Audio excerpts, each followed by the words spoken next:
What's up, everybody? I'm here in Boston. I have been here for literally almost a week. I am about to head out into some pretty miserable weather here in Boston. It's been raining and I believe the rain just turned into flurries because it is that cold outside. I'm insane and I've decided that today I cannot spend another minute in this house. So I am venturing out to explore 3 different neighborhoods, and I'm gonna take you along with me. We're Philip and Kenzie. Born on separate ends of the planet, we somehow met and decided to adventure the world together. From post-meal siestas to pre-flight jitters, we'll cover it all and take you on a tour of the wonders this planet has to offer. So strap in because you're watching Go, Go, Go! Let's go, bro! So sick!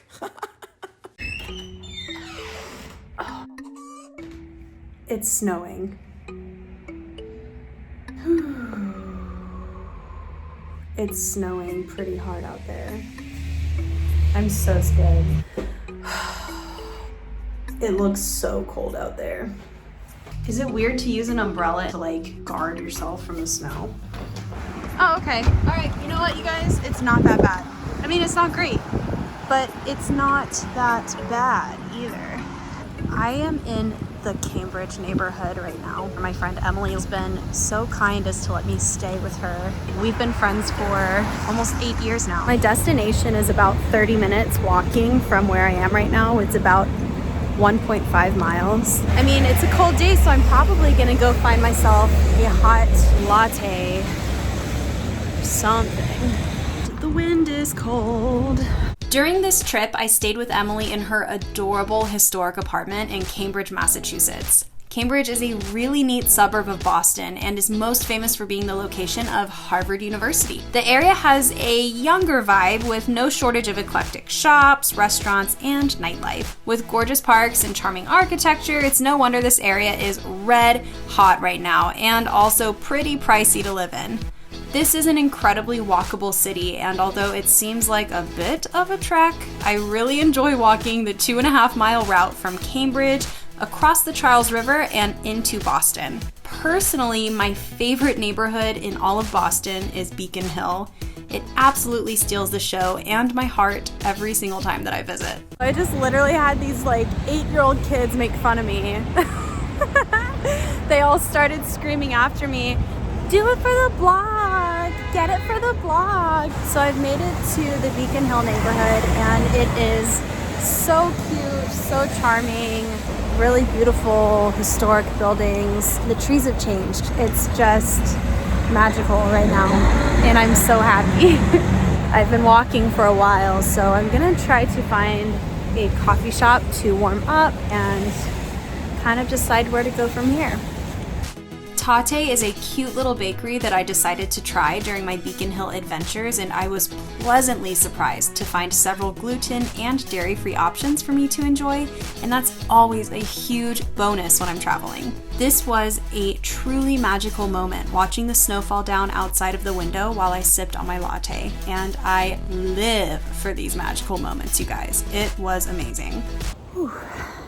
I just went into a super cute coffee shop, grabbed a matcha and a really good gluten-free brownie. I just went back outside into the cold and it is freezing. My fingers are cold.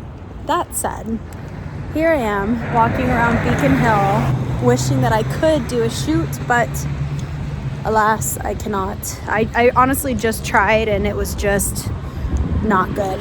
But for now, I just want to get warm. I just want to get warm. I must say though, this street with all of the lanterns and the beautiful houses and their colored doors and pumpkins outside, gorgeous. It definitely cozy vibes. I wish I was inside one of these houses. Oh my gosh, the sky. Okay, hold on. Just as I was wrapping up my day in Beacon Hill, I looked up and I saw this dreamy, crisp autumn sunset behind all of the historic architecture of Boston, and it was absolutely swoon-worthy.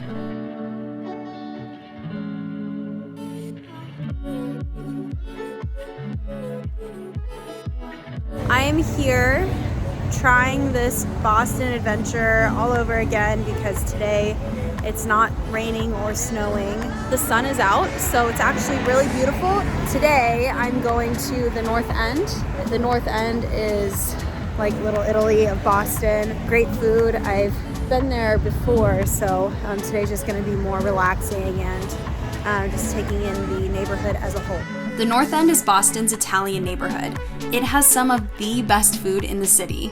It was 18 degrees outside and I decided to get a gelato because you literally have to get treats when you're in the North End. There is no other way. Another famous shop to check out is Mike's Pastry. Pretty much everything in Mike's is delicious, but the cannolis are extra special. Most people visit the Italian bakeries after dinner and the lines can get crazy long, but it is so worth it. I'm all bundled up. I've spent the past few hours here in the North End. I'm on my way back to Cambridge. It's a 40-minute walk from here. It's so cold, and I'm just gonna power through and put on some music, so see ya. I've got to be honest with you guys. The one inconvenience of visiting Boston with your car is the lack of free places to park on the street. I prefer to explore Boston by walking or taking public transportation, so it's best to leave your car somewhere outside of the city if you're staying for a longer period of time. I just moved my car just to make myself feel better. And now I gotta go get Emily.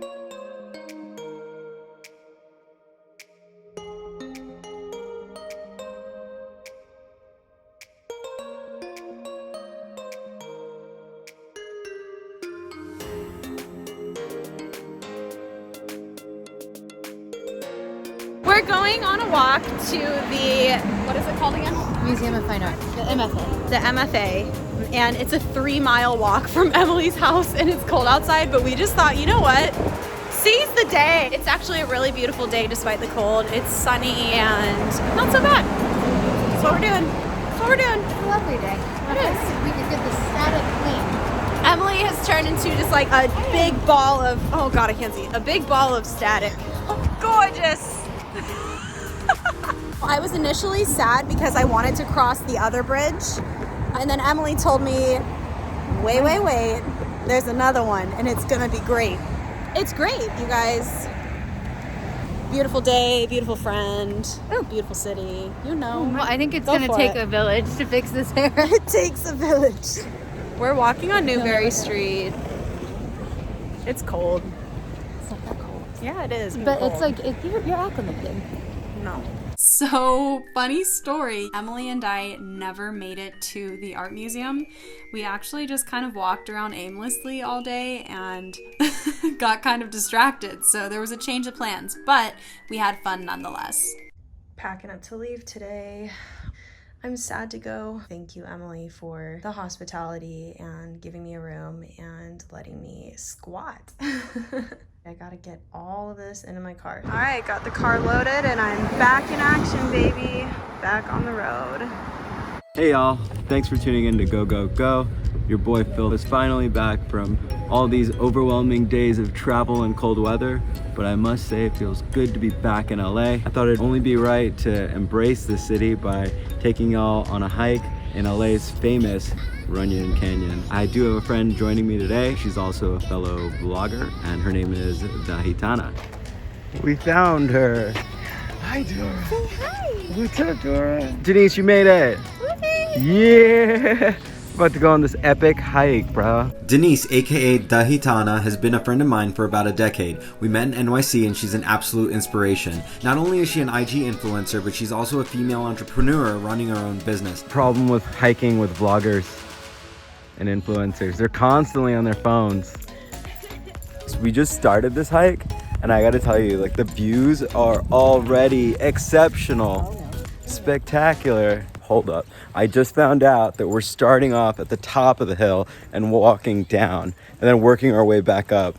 I wasn't ready for this. This sounds like a bait and switch. If you're looking for a genuine LA experience, Runyon Canyon is the place to be. The canyon provides a few different trails varying in degrees of difficulty, really opening up the floodgates to anyone that wants to experience aerial views of the city below. The trails do get quite crowded as thousands of people visit the site on a daily basis. If you're looking to avoid the crowds, I suggest hitting the trails super early in the morning.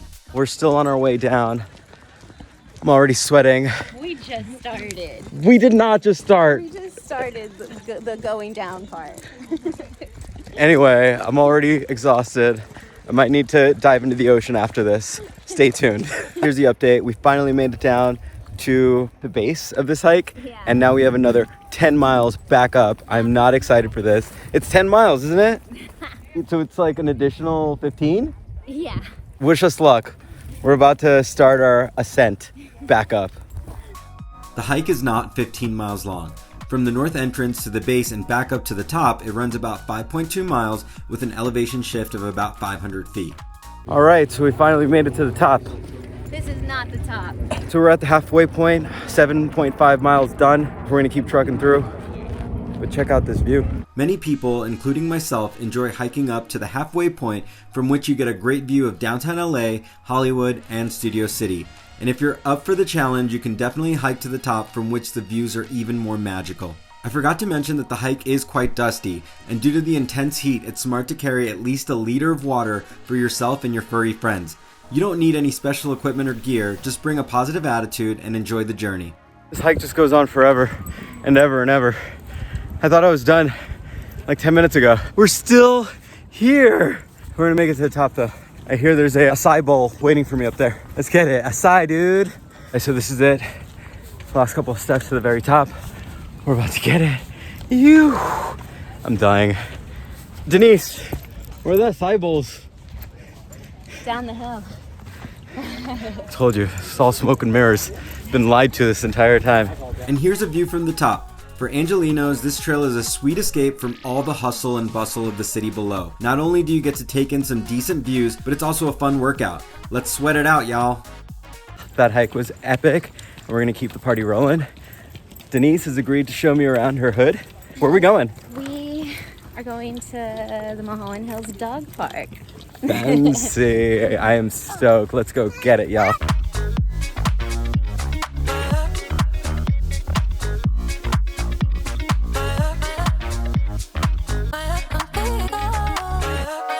We're just cruising. I love California so much. You have no idea. Denise knew about this awesome little spot in Runyon Canyon Park. We had to cut our plans short just a bit because I made a giant party foul and locked the keys to my car inside the car. We're waiting for AAA. Hopefully they're here in the next couple of minutes so we can get to the next activity. So is life. So is life. Oh my God, y'all. We just pulled up on my car right now. Thank you, Denise, for driving all the way to it. Trying to get my car undone right now. Thank you so much to AAA. If you guys need some help in a clutch situation, these are the guys to call.